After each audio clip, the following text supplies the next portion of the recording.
नमस्कार दोस्तों, मेरी आज की कहानी है क्रोध। तुम्हें अपने क्रोध के लिए सज़ा नहीं मिलती। तुम्हें अपने क्रोध के लिए सज़ा नहीं मिलती, बल्कि तुम्हें अपने क्रोध से ही सज़ा मिलती है। बुज़ुर्गों ने की संगति करो, क्योंकि बुज़ुर्गों के चेहरे की एक एक झुर्री पर हज़ार हज़ार अनुभव लिखे होते हैं। उनके कांपते हाथ, हिलती हुई गर्दन, लड़खड़ाते कदम और मुरझाया हुआ चेहरा हमें यह संदेश देता है कि जो भी शुभ करना है वह आज, अभी और इसी वक्त कर लो। कल कुछ नहीं कर पाओगे। बूढ़ा इंसान इस पृथ्वी का सबसे बड़ा शिक्षालय है, क्योंकि उसे देखकर उगते सूरज की डूबती कहानी का बोध होता है। मौत दो बातों पर हंसती है। एक तब जब डॉक्टर मरीज को कहता है कि तुम निश्चिंत रहो, मैं हूं ना। और दूसरा तब जब किसी के मरने पर कोई आदमी कहता है, बेचारा चल बसा। ऐसा कहने वाला इंसान इस अंदाज में कहता है जैसे वह कभी नहीं मरेगा। मौत उसके इस अंदाज पर हंसती है और कहती है, ठीक है बच्चू, तूने उसको बेचारा कहा तो अब तेरा ही नंबर है। यह कौन है जो मृत्यु की क्यू में ना खड़ा हो? लक्ष्मी पूजा के काबिल तो है, लेकिन भरोसे के काबिल कतई नहीं है। लक्ष्मी की पूजा तो करना, मगर लक्ष्मी पर भरोसा मत करना। और भगवान की पूजा भले ही मत करना, लेकिन भगवान पर भरोसा हर हाल में रखना। दुनिया में भरोसे के काबिल सिर्फ भगवान ही हैं। लक्ष्मी जी का क्या है? वह तो चंचला है, आज यहाँ और कल वहाँ। जिसने भी इस पर भरोसा किया, आखिर में वह रोया है। क्रोध का भी अपना पूरा खानदान है। क्रोध की एक लाडली बहन है जिद। वह हमेशा क्रोध के साथ रहती है। क्रोध की पत्नी है हिंसा। वह पीछे छिपी रहती है, लेकिन कभी कभी आवाज़ सुनकर बाहर आ जाती है। क्रोध के बड़े भाई का नाम है अहंकार। क्रोध के पिता हैं जिससे वह डरता है, उसका नाम है भय।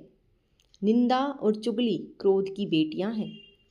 एक मुंह के पास रहेगी तो दूसरी कान के पास।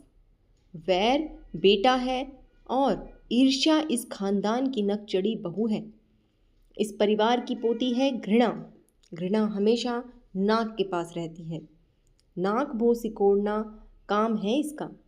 उपेक्षा क्रोध की माँ होती है। आइए अब इससे जुड़ी एक कहानी के माध्यम से हम समझते हैं कि क्रोध हमारे लिए कितना घातक हो सकता है।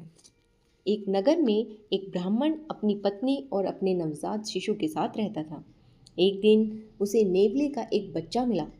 ब्राह्मण दंपति उस नेवले के बच्चे को अपने बच्चे के समान पालने पोसने लगे।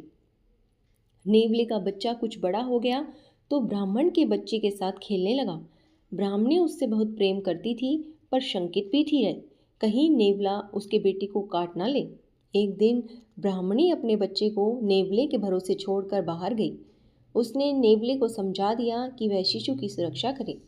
उसके जाने के बाद एक काला सांप वहां आया। नेवले की दृष्टि उस पर पड़ी। वह बिजली की तरह उस पर झपट पड़ा और उसने उस सांप को मार दिया। तब ब्राह्मणी वापस आई तो नेवले के मुंह पर खून देखकर वह सोच में पड़ गई। उसने सोचा कि नेवले ने उसके बच्चे को मार तो नहीं दिया, और बिना सोचे विचारे क्रोधवश उसने एक डंडे से नेवले को बहुत पीटा और उसे मार डाला। तब वह अंदर गई। तब उसने देखा कि उसका बच्चा खेल रहा है, तो वह आश्चर्य में पड़ गई। तभी उसकी नज़र सांप पर पड़ी। ब्राह्मणी पश्चाताप करते हुए और दुखी होकर रोने लगी।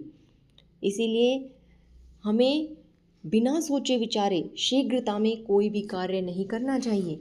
ये कहानी हमें सिखाती है कि परिस्थिति चाहे विपरीत ही क्यों ना हो, हमें अपने क्रोध पर संयम रखते हुए शांत रहना चाहिए, ताकि कोई भी अप्रिय घटना को होने से रोका जा सके। धन्यवाद दोस्तों। अगर आपको मेरी ये कहानी पसंद आई हो तो इसे लाइक और शेयर करें, और मेरे चैनल अक्षत स्टोरीज़ को सब्सक्राइब करें, ताकि आपको मेरी आने वाली स्टोरीज़ के नोटिफिकेशन मिलते रहें।